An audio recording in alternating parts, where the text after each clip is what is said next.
good evening everyone. We're going to be doing this interview in English because we have a German player on our side, so it would be very rude to not include him in this.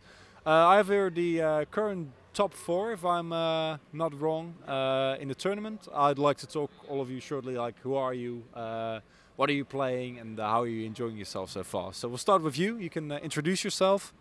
Hi, I'm Maarten-Jan Livian Buurman. I'm the ECV Visualize team manager for Hearthstone, and I've been playing a lot of Hearthstone this tourney, doing rather well because now I'm in top 4. What was your last question? Yeah, that's if you're having fun, but I assume you... I'm having lots of fun, of course. It's a LAN event. I talk to everyone that I know, and I know everyone, so yeah. Oh, very popular. That's good to hear. On to the next one. I'm Thomas Banana Pol, and yeah, I've been having great fun at this LAN. I mean, it's fun to play with friends and stuff, and your team. Yeah, of course. No, and your team, and yeah, it's been going well, so that adds to the fun, of course. So, lastly, yeah, introduce yourself and tell us something about your Hearthstone decks. Yeah, well, I'm Ben Atticus Hilmes. I'm from Germany, and I'm like kind of a training partner with those two guys, and this is the first time really meeting them this LAN, and I enjoy myself. I got kicked out quite early, but that doesn't matter. I'm enjoying myself, having a good time. That's what counts, I guess, and I'm wishing them all of the luck they can have. Well, that's very nice of you. I'd like to start with, I mean, you obviously can't give away too much because you still have opponents to face, and as I'm... They know my decks by now. Oh, they know your decks by now? Yeah. Oh, very well. Yeah. Oh yeah, because you're playing each other, so that's something else entirely. So I assume you know each other's decks card by card. I think that's how it goes. So are you looking forward to that? I mean, it's always unfortunate, but it's rather late into the tournament, so it makes sense that it would happen at some point. Well, a team kill is never fun, especially because you know each other's playstyle and you have experience from practice. Like, if I beat him in practice all the time, it will be harder for him to actually play against me, even though he might be the better player. But yeah, I'm looking forward to the match. I think we're both pretty good players, proven by that we're still in the tournament, and that it will be rather exciting. Yeah, it's gonna be amazing. I mean, the fact that we couldn't be in the final together, that's really... yeah, that really sucks.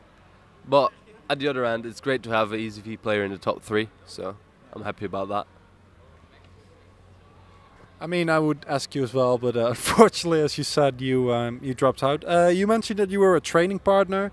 For the people who aren't as familiar with Hearthstone, can you explain like why is a training partner important? Because obviously the guys value you really much if they have you come over, besides the fact it's obviously really fun, but like the purely in playstyle, how important is it to have a good practice partner when you prepare for a LAN?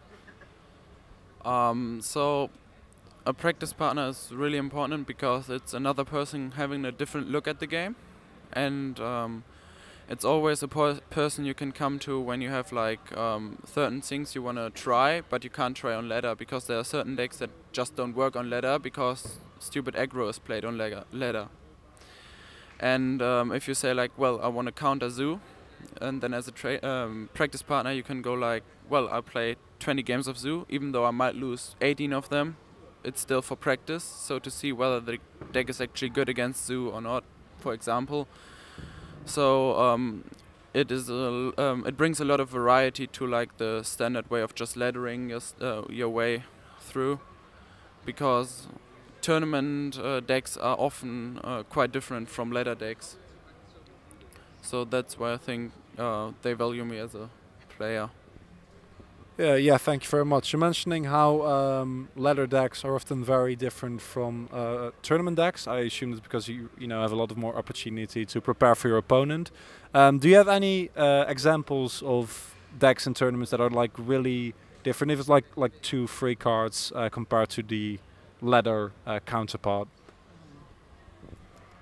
Well, it's slightly hard because I think the decks I play in the tournament are very not so much different from the decks I play on ladder, but there are decks you don't play on ladder because on ladder you face mostly aggro, So you want all-around good decks. Like if you play against aggro, you want a decent win chance, but if you play against something else, you also want a decent win chance. However, in a tournament, you see more control-like decks. So you want better decks versus control, for example.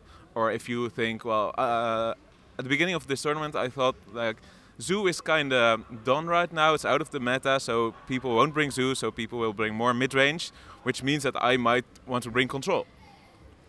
And that's why I decided to bring Reno Lock, which is an experiment of mine that worked rather well. But I would never play Reno Lock on ladder because it just gets wrecked by every other deck on the ladder. So yeah, ladder and tournament is so different in that view. Yeah, like Martin says, it's really different from ladder. I mean, on ladder you can only play like top tier decks to get your wins, and in tournaments you can get like special decks no one will expect, and you can get wins with it because you know that not everyone is going to play the same shit as it is in ladder. Yeah, thank you very much. Good luck tomorrow. Unfortunately, only one of you will be victorious, but I'm sure you, if that happens, you wish the other person well, and hopefully one of you can take away the entire tournament. So I'm seeing some glances here, so I assume you guys are going to be fine. Thank you very much.